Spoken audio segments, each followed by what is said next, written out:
1, Mohawk Circle. I have a party trapped in their home due to the fire. 1232.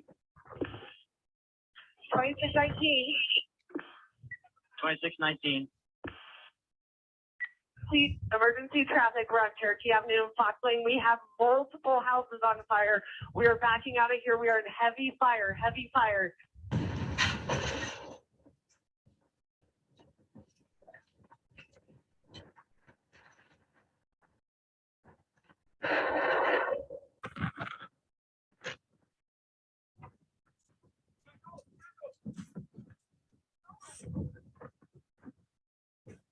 The fire's at the back. Go! Everybody head east. Get out of the store now. Ayuda, bro, pero no tengo carro. No habla. Don't have a car. You don't have a car? No. Get in. I will. Back this side. Back door. Back door. Come on. We gotta go. Oh my God, no! It's everywhere. Where was the warning? I don't know where to go. Where'd my family go? No, why have you? That's pretty intense, isn't it? We don't mean to scare people, but it was an intense scene.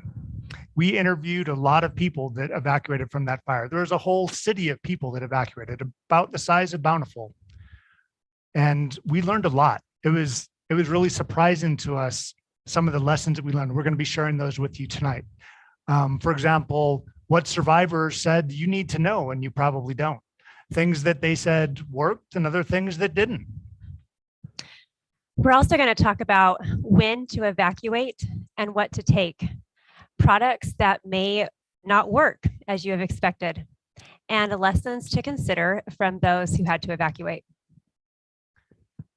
So, what was the Marshall Fire? These next few clips will give you a glimpse of the reality of what a suburban fire may look like.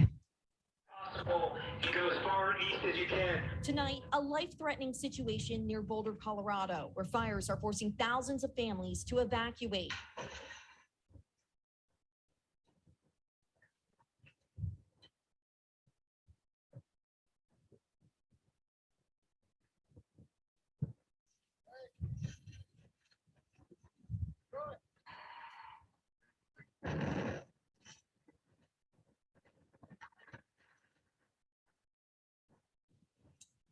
That's right, Tom. This is a depressing sight that you can see right behind me. We're near Avista Hospital, the neighborhood right next to this hospital, which is about just a couple hundred yards away. It's St. Andrews Lane and Dillon Street. You can see that many of these homes are on fire.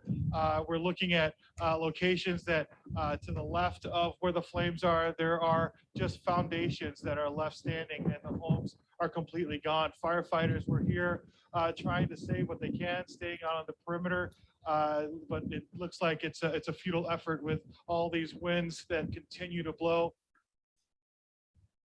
There were over 1,000 homes that were destroyed.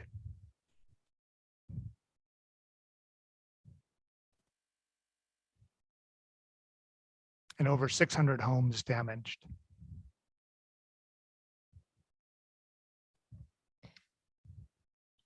It's amazing how you can still see fires, small fires burning, and what's left of these homes.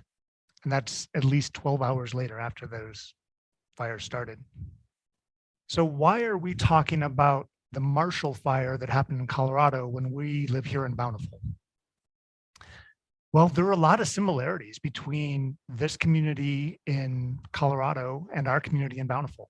Our geography is similar. We both live close to the foothills. We both have strong downslope winds at times. Our elevation is pretty similar. The size of our cities, if you combine Superior and Louisville, which were the two cities that were burned and had to be evacuated, 12 square miles versus 13 square miles for Bountiful, not much difference. Our latitude's the same. Everything all the way down to our hospital size is very similar, and they had to evacuate their whole hospital. The other reason we're talking about it is because we're in a drought, and we've already had fires in Bountiful, and we're afraid that we may have more in the future. So here we can see the size and shape of the Marshall Fire on our map of Bountiful City. It's sobering to see how much area was burned relative to the size of our own city. So that fire is the same size. It's not necessarily saying the areas that are more at risk. We're not saying that if you're in that orange area, you're in danger, but that is the same size as the fire that burned in Colorado. So let's talk about why you might need to evacuate. Because in most emergencies, you don't need to evacuate. Even a damaged home provides better shelter than a tent. And you're better off being with your friends and your neighbors and all the supplies that are in your home as opposed to being a refugee with a backpack. But there is one time when you need to evacuate. And well, whenever it isn't safe at your home, you need to evacuate. In some parts of the country, that's because of hurricanes. Here, it could be because of an individual structure fire, just your house on fire, or a big wildfire, or a suburban inferno like they had in Colorado. It could be a hazardous material incident, something happening with the train tracks or on the interstate, or one of the refineries, a problem with the refineries, or flooding in parts of our city. So here comes a video from some people that are in Colorado showing you how their life changed pretty quickly. It's funny when you wake up on an average day and it's just like any other day, and then all of a sudden you look out and you see billows of brown smoke and you're wondering, well, where's that coming from? And then all of a sudden in an instant everything changes. And now we hadn't expected an evacuation order in Superior. It's the last thing on our minds. All of a sudden I'm running around the house packing things, thinking what's important, throwing it into a car. We rendezvoused, and then we spent, like Debbie said, about an hour and a half trying to get out of our neighborhood. So they had one way of telling that there was danger. They saw weird smoke, but there are other ways to find out that you may need to evacuate. Here in our city, the two emergency alert systems, the official one is Code Red. That's the reverse 911 system for all of Davis County. We're putting a link up on the screen, and I believe there's one on the YouTube chat that will show the address you can go to sign up for those alerts. You'll automatically get some because of reverse 911, but since there's so many people that have cell phones that aren't linked to an address yet, you can get more information and information quicker about your neighborhood if you go to this website and sign up so that they know your cell phone is linked to your address. We also recommend Twitter. The Bountiful Emergency Preparedness Council has a Twitter feed. And when there's a disaster and we activate our Emergency Operations Center, we end up sending out tweets with information about evacuation zones or shelters or anything else related to the emergency, and floods where we can get sandbags. And often we will have that information and tweet it out, and then the news channels get that information from our tweets and put it out in the news. So if you want to get it quicker than the news has it, sign up for our Twitter feeds. So evacuation, when? How do you know if you need to evacuate from your home? Rob just talked about alerts. Those are very important.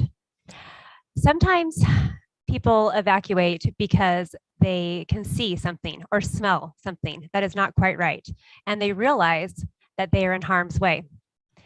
Even when an alert is given, we observe something ourselves, we tend to delay. We tend to delay evacuating, we procrastinate. It takes us time to come to terms with our bad luck, so to speak. We have a tendency to believe that everything will be okay because it almost always has been okay before. We call this normalcy bias. Amanda Ripley, the author of the book Unthinkable, talks about how our brain works in these scenarios. She talks about how our brain works by identifying patterns. It understands information from the past, or it uses information from the past to understand what is happening in the present and to anticipate the future. This pattern usually works really well most of the time, but our brain is slow to recognize exceptions. We may tell ourselves, well, there isn't that much smoke, or this hasn't happened here before, and we delay acting. Let me give you an example. My family is from Southern California, where we enjoy the 4 seasons of earthquake, fire, winds, and mudslides. It is not uncommon for us to smell or even see smoke blowing around in the summer and fall months. Well, one hot, windy November Saturday, my husband was teaching an ACT prep class and our home was full of teenagers. I took my young kids up to my parents' house a mile up the street to get out of the way. And my mom and I smelled smoke. So we decided to drive to the top of our neighborhood to see if we could see what was going on. And we walked over to a house whose yard backed up to miles of rolling hills. And we saw a wall of fire heading our way. We instantly realized that it was our turn this time. And I raced home and told my husband that we needed to send these teenagers home. My husband, who had only seen some smoke and smelled some smoke, said, "Oh, it's fine. They can finish taking their test. I'll send them home in a few minutes." But I, having seen the fire and realizing that the danger was imminent, said, "No, these kids need to leave now." And so we sent them on their way. Normalcy bias. We are used to what we are used to, and we have a hard time accepting that it may be us that's in danger this time. There were a lot of people in Colorado that had that same thing where they said, we've smelled smoke all summer that's been coming from far away. So we didn't think there was going to be much to this. Yeah, certainly. Another reason we delay is because of decision uncertainty. Even when we receive an alert, we want that confirmed through another source, whether it's a website or our neighbors or any other sort of media, or even just observing for ourselves. We don't want to look like we're overreacting. We don't want to be the only ones packing up our car in front of our neighbors. So we delay until we feel that we have enough information. Unfortunately, once it is obvious that you need to evacuate, it's almost too late.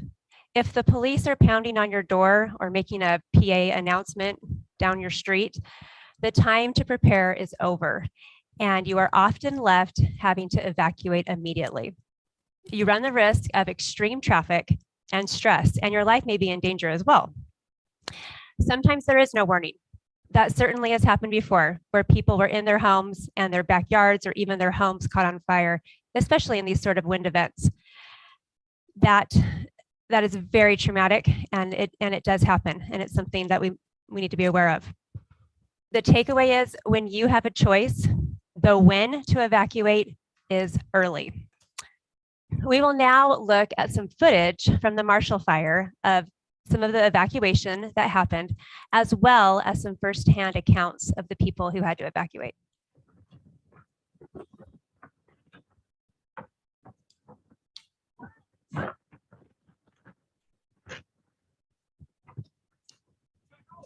These people have fully loaded carts coming out of Costco, not realizing that they're in danger.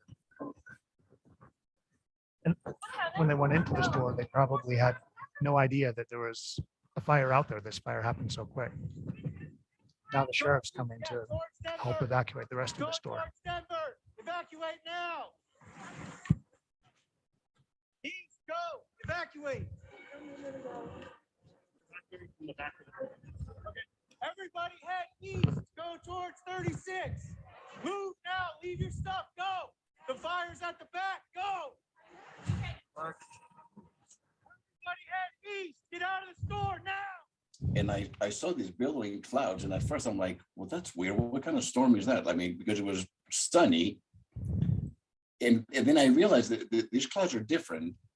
And so I grabbed one of my kids and I drove out up the hill and kind of like just to get a better visual of what's going on. And I was able to look west towards the mountains, and I saw this billowing smoke, and I'm like, oh my gosh, there's a fire like that. This is, so I came back and I told my wife, told my other son, I think we may need to evacuate. So we actually had 30 minutes until the sheriffs got here. And as a result of that, I think we were much better prepared to evacuate than somebody else that literally got a knock on the door. You need to get the heck out of here right now. So at this point, and it was me and about 15 other people in their cars. We're just looking, we're behind Safeway. I felt like we were pretty safe. It burns. Well, that 1 minute drive, instead of exiting immediately, was a mistake, because when I got back on the road and tried to exit, the flames had crossed over the road. So I slammed on my brakes right where Safeway was, like literally where I was just 5 minutes ago. And I'm like, oh no, I mean, I slammed on my brakes and went, against traffic in some ways. And I was able to exit from one other road that was open. And that road, which was past the hospital, by the way, there was fire on the left, fire on the right, and embers on the middle of the road. And I gunned it. I was going like 80 miles an hour in like a 35-mile-per-hour zone. I mean, there were nobody in front of me, and there's fire everywhere. Like I drove through it, and adrenaline takes over. And I didn't want my tires to catch on fire because one of the embers actually hit the car, and it shocked me. And I drove like a maniac to get past. It was almost like a gauntlet of fire. I don't know if you've ever seen people evacuating fire zones. There's fire on the left and the right, and you drive through it. And that's what happened to me. But the winds were blowing at about 100 miles an hour. And I heard a knock, it wasn't a knock, a pounding on the door, a very, very aggressive, loud pounding. And I opened the door, and a police officer, a female police officer, who had been running from home to home to evacuate families, said we had 90 seconds to leave. And so we grabbed some coats out of the front closet. I happen to have my work computer, which I'm using right now. And that was it. That's pretty crazy, isn't it? Margaret was in her house working, not looking out the windows. Our houses are sealed up pretty well, so she didn't smell any smoke, even though there was smoke outside. And she didn't know there was a fire until someone was pounding on her door, telling her she needed to evacuate. And her house was destroyed by the fire. That's pretty scary. I heard from some of the people that were at that Costco that said that it took 45 minutes just to get out of the parking lot. And we don't think of it as being that long to get out of the parking lot, but that's when people are coming and going, not everyone trying to leave at the same time. I also heard from someone else that was in the area that saw a family walking and picked them up. They had been at Costco and in the thick smoke couldn't find their car, so they started walking away. Pretty crazy, all the traffic and hardship that smoke can cause. But let's talk some more about how do people evacuate. Almost everyone from any disaster is going to evacuate in the vehicle. They don't walk away, except for that one family that couldn't find their car. They would have taken their car if they could find it. So what does that mean for us? That means that we need to keep our car ready for an evacuation. Keep gas in your tank. Keep your gas tank at least half full. Another thing that we need to think about is that there were power outages caused by this fire. And that caused more traffic because of traffic lights being out. It also caused a problem for quite a few people that couldn't get their car out of their garage with the power being out. All of the garage door openers I'm aware of have a rope that you pull on it to release it, and then you can lift it up manually. But maybe they were missing their rope, or maybe they'd never done it and didn't know how it worked. I don't know, but that's something that I hope that everyone watching this will check out. We'll see how can you open your garage door and get your vehicle out even with a power outage. Now we're going to see a video of Greg going home to rescue his dog. I went back home, and the smoke was all over the place. There were ashes falling to the ground. And I thought, I better get the dog and get out of here really quickly. So I went inside, threw my gym bag down with my bathing suit and wet towel, actually hung up my wet towel for some reason. I don't know why, but I did, and grabbed the dog and grabbed nothing else. Immediately, as soon as I got out of my local neighborhood, I was in bumper to bumper traffic because everybody in the town was trying to evacuate at that time. Very stressful. When it comes time to evacuate, do you know where you are going to go? You may consider staying with family, friends, at a hotel, or a shelter. This is something that you really are going to want to research ahead of time. We'll show this clip from Bill And then we'll talk a little bit more about this. But there are a lot of people that didn't have places to go. And so I think one of the things in an emergency preparedness is, where am I going to go? And how do I get there? Okay, so as you consider your plan for your family, you're going to want to take into consideration every member of your family. For example, if you have pets, do you have friends and family that will be okay with your pets coming with you? Same for a hotel. Lots of hotels don't take pets, some do. Most emergency shelters do not take pets. So that is something that you're going to want to plan for ahead of time. Whatever you decide, make sure that everybody in your family knows where to go before the disaster, before the evacuation. Many people had trouble with cell phone reception during this Marshall Fire, which was a little bit surprising for some of us. Cell And then phone we'll talk a little service, bit more this is about the that. other thing that you don't know until you're actually in the emergency, was so spotty. We couldn't even hear one another. My wife was in a different street than I was. We kind of got separated a little bit, and we couldn't call one another. Texts weren't going through because everybody's using them. I physically had to leave my car with my nephews and walk through a couple of cul-de-sacs to find my wife just to talk to her.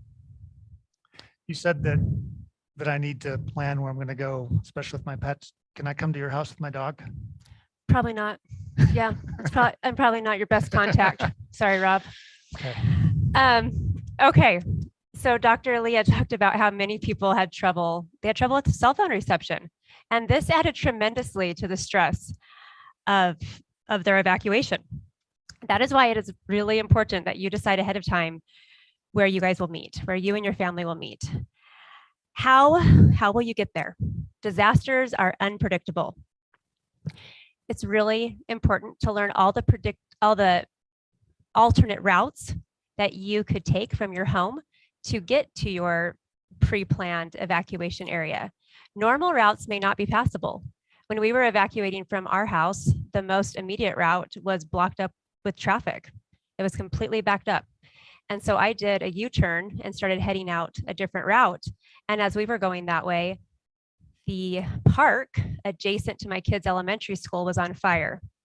And that's when the people in my car, including myself, started to panic, because all of a sudden we got the feeling, or even the realization, that this fire is everywhere and we don't even know exactly where. It was very unpredictable. So it's very important to pre-think all of the different routes you could take to get out of your neighborhood, so that you will not feel as helpless and that you'll be able to keep moving in an evacuation. And not only does your route may be blocked by fire, but Siri can't help you. Right. Because you don't have an internet connection anymore. So you can't, anyone that's depending on directions from their phone is out of luck. You need to have a paper map or a downloaded map. Right. Or I guess a GPS, a standalone GPS would work. So yeah, you're gonna have to think for yourself. Siri won't be there. Siri won't be there for us this time. Think for myself. So yeah, consider those alternate routes and drive them. And especially if you have teenagers who may not be super familiar with all the different ways to get in and out, that's something that you can do with them, is to practice different streets. Why do we need to prepare ahead of time? Why? Because our brains don't work very well in disasters. We delay, we freeze, we panic. We tend to overestimate how well our brains will perform in a real crisis. And that's why we tend to blow off drills sometimes, is because we think, well, when it comes to the crisis, the adrenaline will be pumping and I'll know exactly what to do. And sometimes that does happen, but more times than not, that adrenaline can actually be a disservice, and we sometimes are not quite sure what the next step is. Another reason to prepare ahead of time is because it's pretty easy. All you really need to do is take a few hours with your family and talk about things. Make a plan, make a route, make a list, and it is inexpensive. The things we're going to talk about next will be items that you already have in your own home, and you won't have to really buy anything extra. You can just gather and be prepared to evacuate. So let's look at this video of someone who was not prepared and the consequences of that. Come on, we gotta go. 12:40 Thursday, Chrissy Funk got the frantic call from her stepmom. It's like, get dad, get the dogs. The fire is in the field. Come on! The field was right behind their home, the home she was now trying to flee. Oh my God, no! After grabbing what she could, flames now erupting all around her. It's everywhere. Where was the warning? And you hear me kind of saying, like, let's go, because now there's a train of us trying to get out of a neighborhood, and people are slowing down because they're driving through flames. I don't know where to go. Where'd my family go? No, wait, I'm here. Her family home that once looked like this, today looks like this. Nothing more than a foundation left. That's pretty scary. That tugs on my emotions, seeing that panic, because, well, I can imagine being in that situation, I guess. So let's talk about 72-hour kits, a kit that a lot of people have to be prepared. I think there's a problem with every 72-hour kit out there. What's the problem, Rob? Well, one is that it's a list on the internet, and it's not your list. That's true. So if it's not your list, it's not going to work for you. You need to make your own list. Some of the lists that are out there are people that are trying to sell you something. But there are very few people that's their own list. Another problem with them is that I think a lot of people, when they're thinking of what do I need in my 72-hour kit, are thinking about movie apocalypse scenes. They're not thinking about what really happens, the situations where people really need to evacuate for their homes. You know, the things like the storms and the flooding, wildfires and hurricanes. That's why hundreds of thousands of people actually do evacuate every year. And another problem with 72-hour kits, why 72 hours? It's a good question. Because all the people that were in this fire that I talked to, most of them had to stay away for 5 days or more. So 72 hours isn't enough. But the people that I talked to, they really didn't need a 72-hour kit. They went to a hotel. There were a few people that went to a hotel, but most went to a family member's home or a friend's home, stayed with friends. There were shelters. I didn't find anyone that went to a shelter, but at all of those places, they provided food and bedding. And so you didn't need a lot of things that would normally be in a traditional 72-hour kit. Another big problem with 72-hour kits is that people forget to bring them because they never use them. Yeah, that certainly happened to us when we evacuated our home from that fire. I talked to people that literally tripped over their 72-hour kits trying to get out the door because they kept them right by the door, but they didn't think to bring them. I think that's just because it's not something that we normally use. Now, I'm not saying that you shouldn't have emergency supplies or disaster supplies in your home, because I think everyone should. I think that we've learned during this pandemic that there are things that we can't predict, problems with supply lines, and we may need supplies, but I don't think they all need to be in a kit. Let's watch what Greg said about his 72-hour kits. All I had was the dog at that point, and the clothes on my back, obviously, and a cell phone. I didn't grab our 72-hour kits. I didn't grab any of our suitcases, any of her medication that she takes. And so I wasn't thinking very clearly at that time. I think I was just get the dog and get out was my only thought, because the smoke was pretty significant around us, not in the house so much, but in the neighborhood. And the ash falling down scared me enough that I said, I got to move quickly. He had great kits. His wife had pre-packed suitcases of kits, but they don't do any good for you if they're in a closet. You've got to bring them with you. So we've got to find a way to keep from tripping over our survival kits or our 72-hour kits and forgetting our kits and actually bringing them with us. This next clip is one of the most impressive ideas that I learned from someone that I interviewed, of having a list. The great thing about this is that my wife, who is like the emergency preparedness queen, has a list. I mean, she has an actual list of like things that, and she's so organized. Like, if for me, I would just get my computer and maybe and get in the car. She's so organized. She has a 15-minute evacuation order, a 30-minute, and a 1 hour. And she does it by room. All right, so, you know, ground floor, basement, main floor, upper floor, like in every room, she has this list, so she could go and pick. And luckily, we had our boys and our nephew came, that we were able to load up 3 cars, pretty full.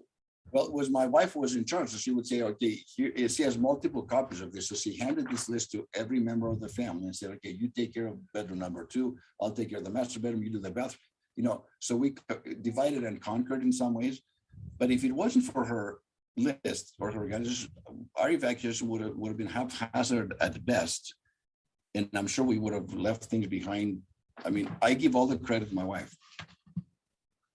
And she's had this list, by the way, for 25 years. And sometimes I used to make fun of her, like, what do you, this, we're never going to use this list. Wrong.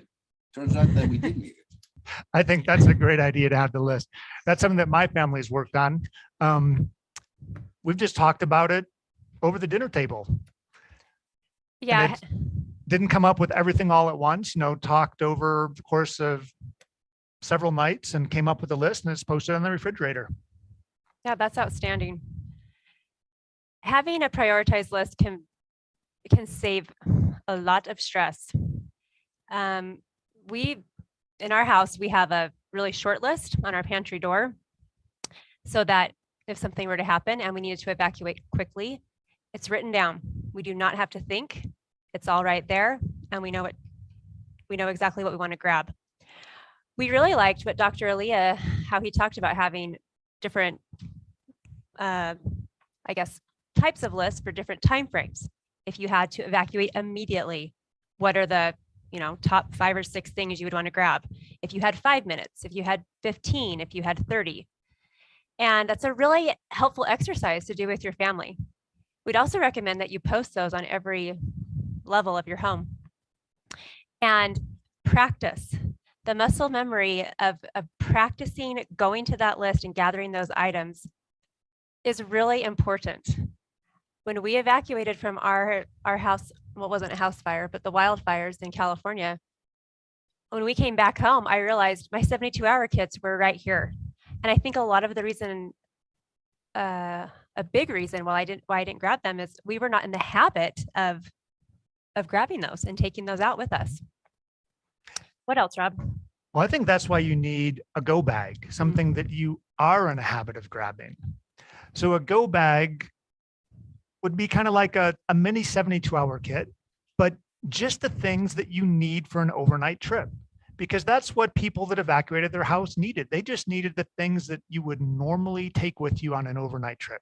And that's going to vary from person to person, what you need. Someone with the baby, of course, has to bring baby supplies. Someone with may have a walker that they need to get around. That's going to be high up on their list of things to bring with them whenever they go on an overnight trip. But if you consider what you need and what your family needs whenever you're going on an overnight trip, whether it's to visit a family member or to stay in a hotel, those are the kinds of things that you really need in your go bag to take with you, whether it's an evacuation for an emergency or just because you're leaving for overnight. So some things that everyone needs: wallet, keys, phone, and charger for your phone. And people don't generally forget the wallet, keys, and phone. And I think the reason for that is because they're used to grabbing it. They grab that every time when they leave their house. One thing that they are not used to grabbing that I think is really important, a lot of the people we talked to forgot this or had to go back for it, was medications. And the idea that we came up with was grab something like this medication sorter. And a lot of people that take medications will use something like this. They'll put their medication for the week in the compartments just to keep track of what they've taken. And but if you just buy 2 of these, then you have one filled for this week and the next one for next week, the second one for next week, and you can keep that with your go bag. Yeah, excellent idea. Everybody forgot their medications. So if you keep one already stocked with your go bag and you just rotate through them every week, you'll have the medications you need already packed up. Of course, any other medical devices that you need, a change of clothes, water bottle, a snack. And we're not talking about the amount of water that you need for 72 hours. We're just talking about a water bottle, just something, the same kind of thing. If you were taking a car trip, what do you need to stay comfortable while you're driving across town? Yeah, it's also a great reason to keep your car stocked with water and snacks, especially since, like we talked about, most of our evacuations will be happening by vehicle. And especially when you have kids. Yes. Most moms probably already have those things in their car. But we recommend that you keep this go bag packed all the time and that you use it. That is a key part. If you use this bag every time you leave town, then you're not going to forget it when you have to leave town in an emergency. It's that muscle memory. Yep. So let's talk a little bit about things that you don't need in this kit. You probably don't need a tent because, as we said, you're going to somewhere that has shelter already. You probably don't need sleeping bags. Even the shelter that when we talked to Red Cross, they said they provide you with 3 blankets. Unless you have a dog, you may then need your tent. Okay. Little joke. Yeah, because the shelters, they won't let you stay with your dog. They often partner with the Humane Society and will have some kind of kennel facilities outside the shelter, but the dog isn't allowed inside the shelter. Lots of lists for 72-hour kits have camping gear like a compass and fire starting stuff. And I just have a hard time imagining how I'm ever going to use a compass in this kind of emergency, or cooking equipment. And anyhow, You most likely will not be. probably not. So let's see this video of Bill, who said that he needed some masks because of the thick smoke. It was, when I left the car, I grabbed 3, we always carry spare masks. We have to wear masks here. COVID masks. So I grabbed 3 and I wore 3 masks, and Holly wore masks. But when I looked out, as I was running back and forth to the truck, it was so dark, just a few houses away from us across the street. You couldn't see anything. We talked to a lot of people that even in the middle of the day, it was dark. So they were surprised by that. And the smoke, someone said that as soon as they got outside, their eyes were full of soot. If you think about other disasters, whether it's windstorms that we have a lot of here or the World Trade Center disaster, there's a lot of dust in the air, and having a good mask can keep that dust out of your lungs. People in New York have a lot of residual health effects and cancer, regrettably, from the World Trade Center dust that they were breathing. Goggles are another great thing to have in a disaster. So these are some extra things to protect you that you aren't normally going to have on an overnight trip, but we suggest having this in your go bag. Maybe it can be a separate compartment of your go bag. It could just be, a grocery bag that you take out of your go bag when you're going on an overnight trip where you don't need these supplies. Other protective equipment that you might want in a disaster are work gloves. In case there's something blocking your way, you can lift the debris out of the way to continue driving. And consider good footwear for people in a disaster, because there may be debris that could injure you, such as broken glass or nails that have come off roofs. Okay, so Rob talked about flashlights and headlamps. Very important. Obviously, if you're evacuating in the middle of the night, it's obvious. But even as Bill was talking about, if there is enough smoke in the middle of the day, it'll be dark and it could be difficult to see. And you're going to a different location. So it's not like walking around your house in the dark, which That's true. You're going to be somewhere different. Very good. Okay, going back to that paper map, having something that's not web-based. So whether it's a paper map or a downloaded electronic map, so that you have something that's set that you can refer to for how to get where you need to go or want to go. Also having a water filter or purification tablets for contaminated water. That was also a little bit interesting for us to learn.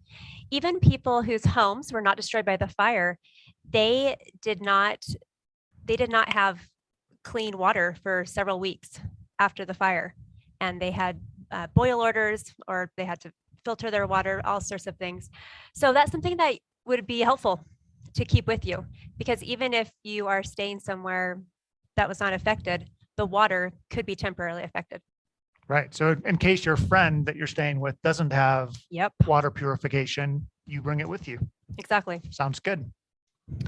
So let's talk about documents, important documents. That's another thing that if you're leaving your house in emergency, you probably want to take. During the Marshall Fire, people lost everything that was left behind. Fireproof safes did not protect their documents. So crazy. It is. We And assume. that messed up my plans Yeah. for Yeah. document preservation. A lot of people lost all of their documents, and it's taken a lot of work to get those replaced. But there's one document that if you lose it, it makes life much more difficult. That's your driver's license. Because if you can prove who you are, you can get all of the other things replaced. But it's hard to prove who you are if your driver's license and all of your other paperwork has been destroyed. And fortunately, out of habit, you most likely will have your driver's license with you. So that's the good news here. Yep. Other documents that we would encourage you to take photos of or scan would be documents such as your birth certificate, passports, insurance policies, deeds, titles, bank information. Having a list of the house contents for insurance purposes has proved to be very valuable to people when they are trying to figure things out after their house is burned down. Having copies of your prescription information, having recent photos of family members, as well as having photos and scans of irreplaceable photos that are important to you. Why do I need recent photos of family members? You might want those if your family gets separated during an evacuation. Right. And that so way you're you can holding up a show. picture saying, have you seen this person? Have you Yep. seen this child? But hopefully that won't happen because you will have your predetermined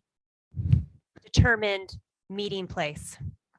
But having recent photos is an excellent idea. Sounds good. All right, so there are lots of different ways that you can have these documents with you. Let me show you something. Some people are going to use their phone to save pictures, and you can, these days with the iPhone, you can scan images and have all of your images saved on your phone. But another way is with a USB drive like this. And these are available with encryption. This particular one, this iron key, I think is made for government encryption work. If you Wow. enter the password wrong on this 10 times, it self-destructs. Not for me. I'm serious. That one's not for me then. It's more expensive, but it's kind of cool. And if you're gonna have it with you all the time, and in a kit that is, not guarded, you don't want this stolen, because this has all of your important documents. It'd be really easy to take over your life, to assume your identity with all of this paperwork. So definitely don't use the free USB drive that some promotion gave you, because you don't know what kind of malware may have been installed on that. Hashtag stay safe. Right. Another thing that I think is kind of related to that, because we've learned that so much of our evacuation is by car, and how much we depend on our phones. Something that I've added to my kit is one of these power banks. It can charge your phone That's awesome. lots of times, but it also, look, it comes with jumper cables. Check that out. So I can use this to jump my car. So in case, and you're already having a really bad day that you have to just evacuate, right? For sure. What if your car battery is dead? I can start it now. Win-win. Okay. What is the number one thing survivors want you to know? Yes, we asked people the number one thing. We asked everyone that we interviewed, what's the number one thing that you think people need to know that they may not? They said insurance. You do not have enough insurance. There are so many people in Colorado right now that are realizing they were underinsured, and it's awful. horrible. Yeah. It's in normal times, they say that about 2/3 of people are underinsured with their home. Mhm. But think about how much the price of building supplies have gone up recently and how much inflation there is now.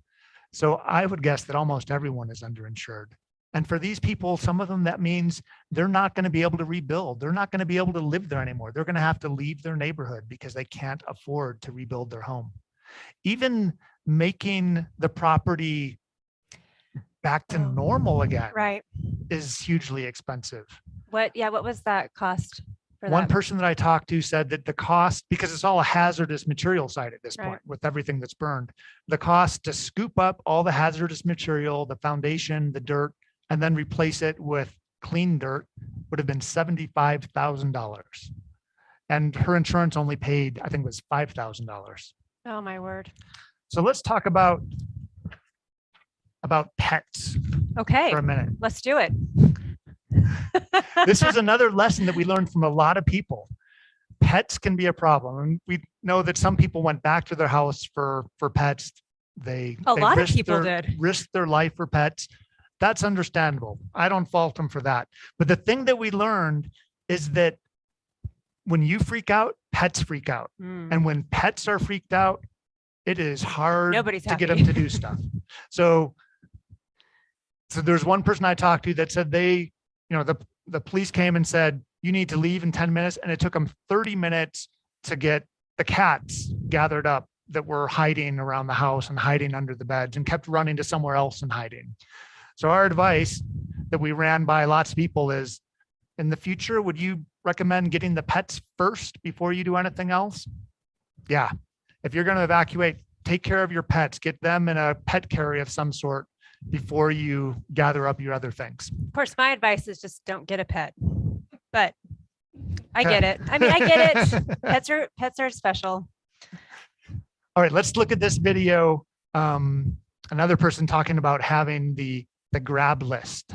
And Sister Ringle, when she went in to grab her, she came home from her fitness center, and the policeman met her at the door and said, you need to be out of here in 5 minutes. So she thought, okay, I've got 5 minutes to grab something. She didn't grab anything. She just ran out the house and got in the car.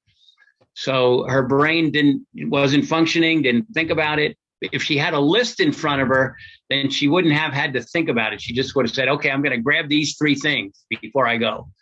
Okay, so some action items for all of you. Prioritized evacuation grab list. Make that list. If you have 5 minutes, what will you take? If you have 15, what will you take? Good Write it advice. out, post it where everyone in your family knows where it is. They don't have to think, they just have to do. Deciding where you will go. Make a plan, make sure everybody knows how to get there, make sure they know multiple ways how to get there, and determine that spot. And what's your number one takeaway, your number one lesson you want everyone to know? My number one takeaway, well, I probably have 2. Okay. One is to plan. Plan, prepare, practice. Really plan ahead what you want to take and where you want to go. And my second takeaway is evacuate early. Evacuate early like Katie did. Katie is a good example for us. Okay. All right. So hi, I guess I'm Katie.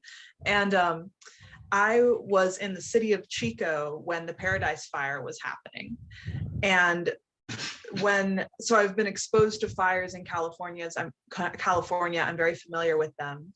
And you can tell who has been in the fire and who has moved from Paradise because their taillights are melted.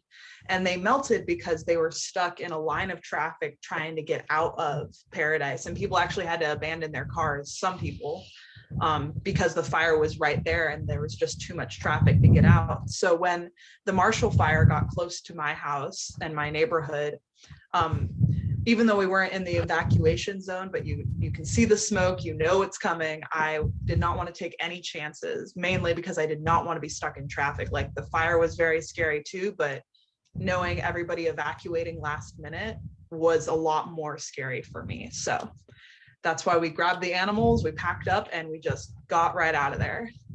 Okay, we've got Assistant Chief Edwards with Bountiful City Police Department, who is Bountiful's emergency manager here to take a few questions, and Chief Dane Stone of the South Davis Metro Fire Department, who are here to take questions.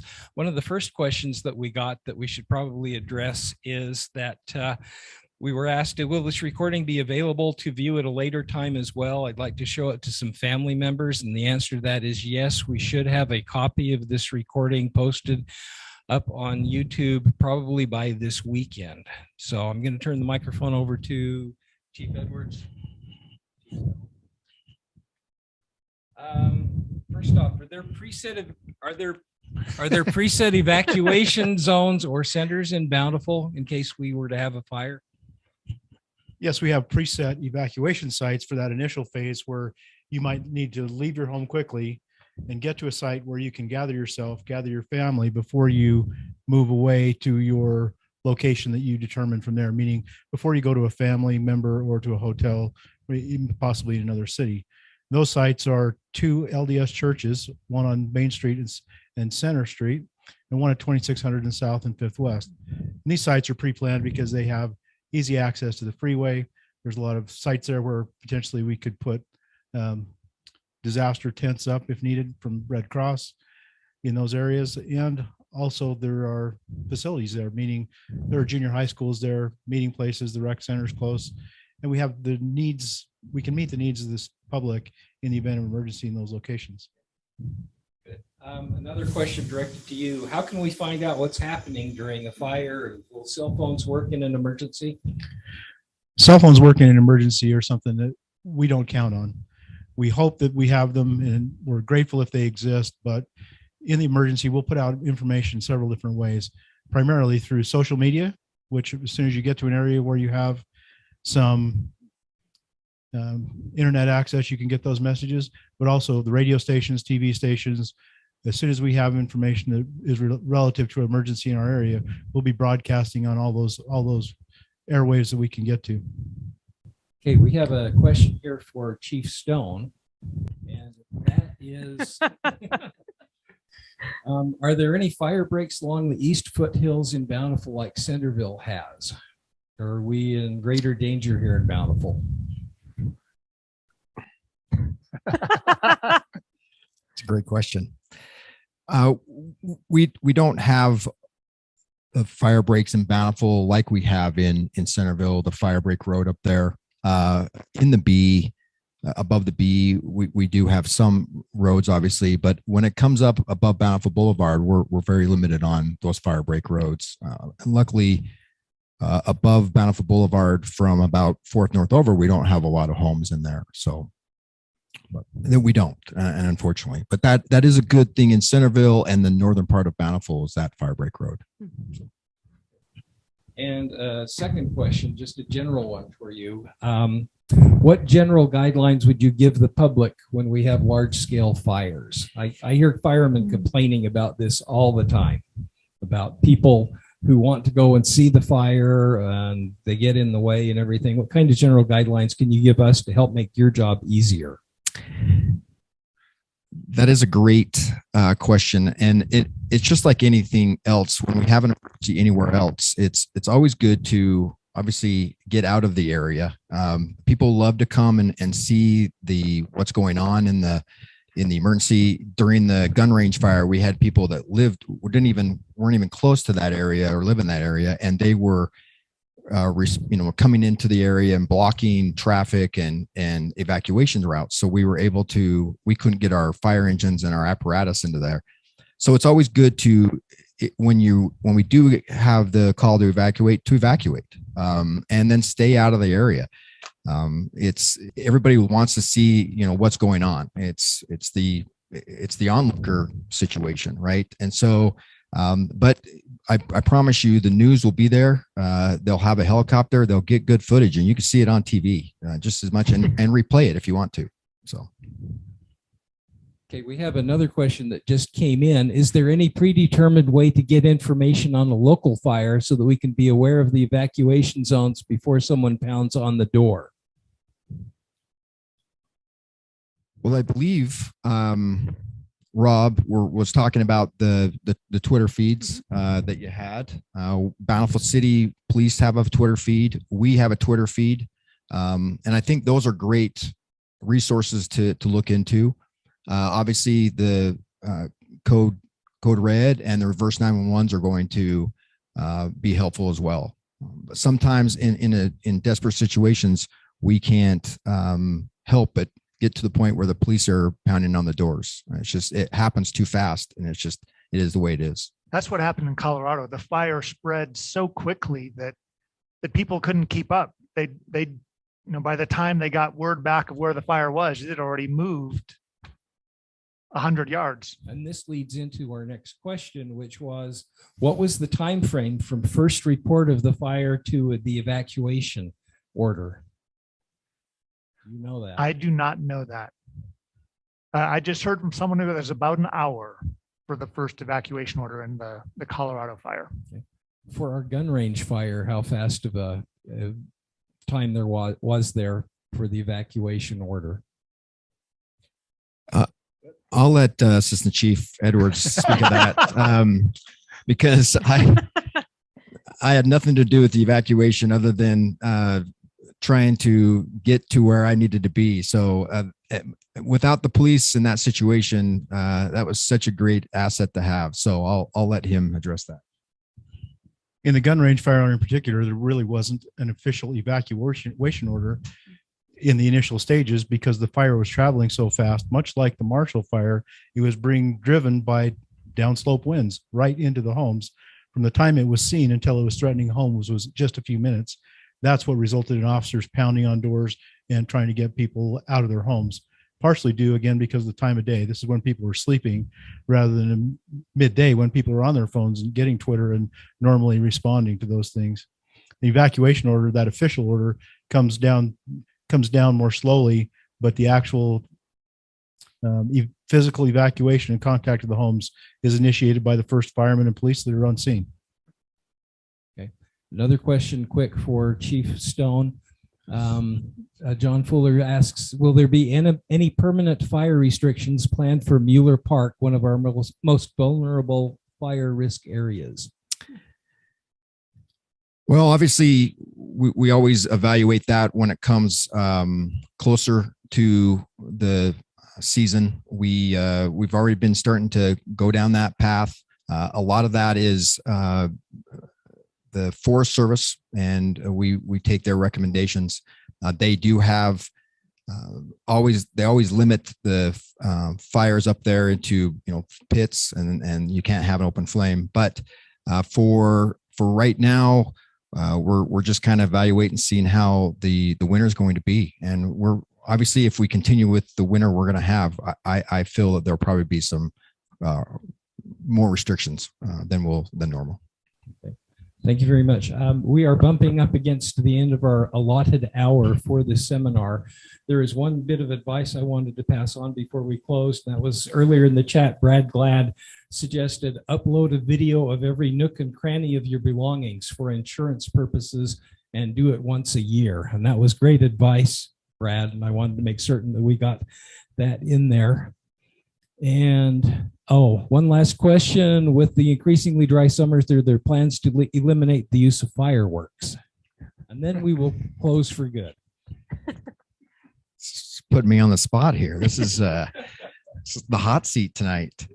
They are the state governs fireworks for us. We really have, we're limited to the lawmakers and what they decide, but each city has the ability to restrict fireworks. And as we did last year, and I think the public and Bountiful City's council and their mayor and the citizens were listened. They saw the dire straits that we were in, and we were very fortunate last year not to have any major fires up on the East Bench. And I think that's due because of what the public really realized, and they played a significant part in that. But I think the council, Bountiful Council, is aware of the dire straits that we could be in this year, and I hope that we can enjoy fireworks. It's always I always make the stance that it's